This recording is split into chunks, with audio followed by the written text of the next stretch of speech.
All right, let's get right into it. Today, we're going to tackle a really cool idea called intersubjectivity. And what it does is give us two totally different ways to look at the world. It gets right to the heart of a huge question. What exactly are the players on the world stage? Are they these fixed, unchangeable things, or is something else going on? Okay, so to get our heads around this, let's start with a simple picture. Imagine a pool table. For a long, long time, a lot of the big theories about how countries interact saw the world pretty much like that. You've got these nations, right? And they're just like billiard balls, solid, self-contained, just bouncing off each other based on, power and strategy. But is that really how it all works? Is that the whole story? Well, to really get that whole billiard ball idea, we've got to meet the star of the show. And that star is what we'll call the individual. This is, the classic traditional way of thinking about any actor in global politics. So, what this means is that a country, or even a big company, is basically treated like a single, standalone person. It's like it's this pre-made thing. It shows up on the world stage with its goals already decided, its identity already locked in, and all it does is react to what's happening around it to get what it wants. It's kind of like an atom, right?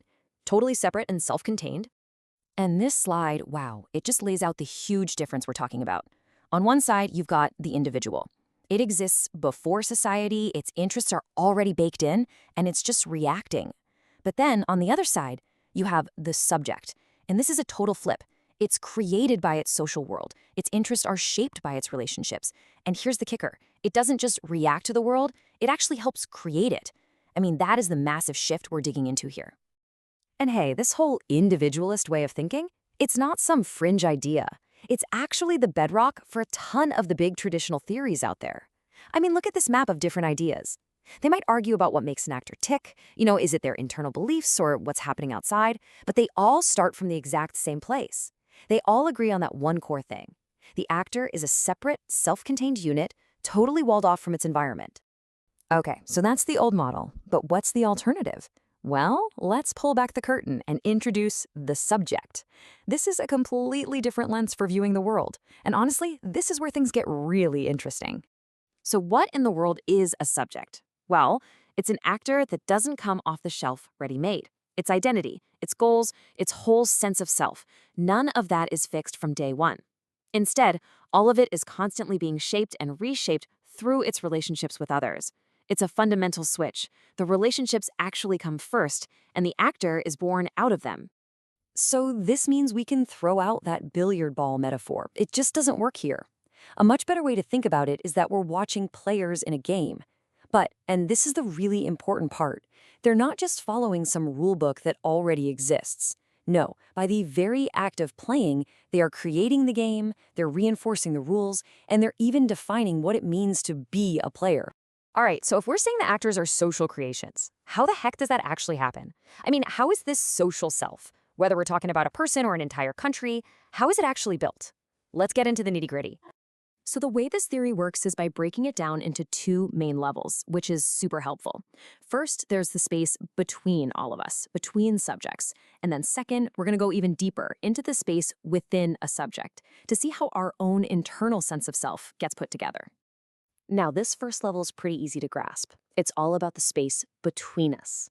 It's organized by all the stuff we share out in the open. Language, social rules, all those unspoken agreements about how to act. Just think about it, right? If you and I are going to play a game, any game, we need to have a shared idea of the rules. And that understanding, it's not just in my head, and it's not just in yours. It exists in that shared space between us. It lives in what we do together. And the philosopher Wittgenstein just nailed this idea. He said you can't follow a rule privately. Why? Well, think about it. If you could, then just thinking you were following the rule would be the same as actually following it. And that doesn't make any sense. Rules and meaning itself have to be public. They're social things. They only exist when we're out there doing them together. Okay, now for level 2. And you might want to buckle up for this one because this is where it gets a little mind-bending. The idea here is that all this social stuff doesn't just shape how we act with each other, it actually builds who we are on the inside.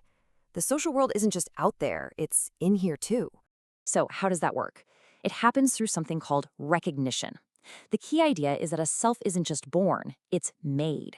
And to become a self, you actually need someone else, an other, to see you and recognize you as a self.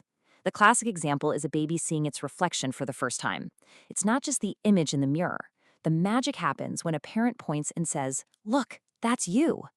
Our entire sense of self is built by seeing ourselves reflected in the eyes of others, which means that that clean line we think exists between me and you, it's kind of blurry. In a very real way, the other is already a part of who we are. Okay, I know this can all sound pretty abstract, pretty philosophical, but trust me, changing our perspective like this has huge, real world consequences for how we understand everything that happens on the global stage. So let's bring this all down to earth. So, what's the big deal? Why does it even matter if we think of actors as individuals or subjects? I mean, what does this new way of thinking actually explain that the old billiard ball model just can't handle? Well, let's look at some real world examples. How about the whole anti whaling movement? You had all these countries that were totally pro whaling, and then, almost overnight, they flipped and became whale savers. Why? It wasn't because the numbers suddenly changed, it was because the idea of what it meant to be a good country changed. The social rules changed, so their interests changed right along with them. Or think about the power of language.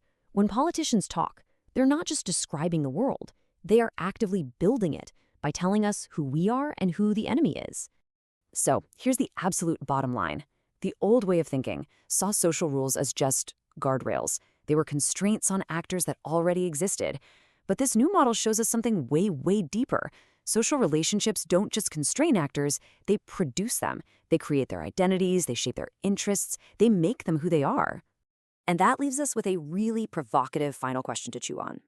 If everyone and every nation is fundamentally created through their relationships with others, if your very sense of self depends on how others see you, then is it even possible for any country or any person to be truly and completely independent? It's a heck of a thought.